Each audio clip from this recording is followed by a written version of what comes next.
Heading into this weekend, there was reason to expect one of the worst Grammys ever. Awards shows have struggled to figure out a pandemic-appropriate format that doesn't suck, and the Grammys, mired in corporate scandal and historically baffling taste, seemed unlikely to crack the code. So, a surprise, last night's Grammys were pretty damn good.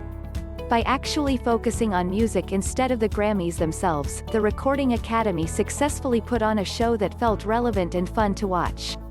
Things looked dodgy at the start.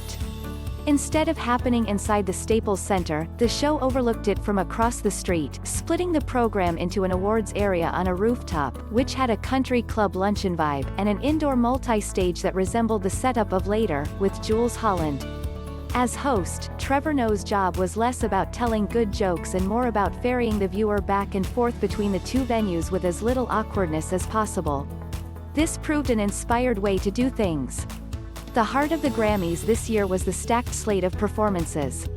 Style god Harry Styles kicked things off with a soulful rendition of his hit, Watermelon Sugar, wearing a leather suit, a green boa, and absolutely zero shirts.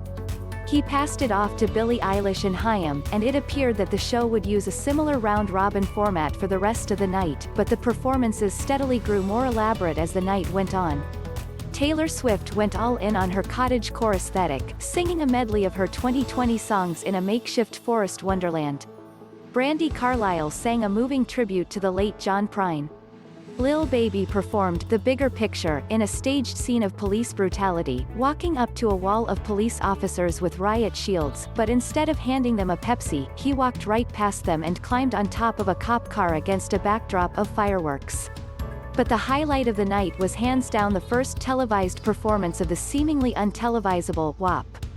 As the moment approached, America watched and wondered, just how are they going to do this? By seemingly spending half of the budget for the night on one hell of a spectacle.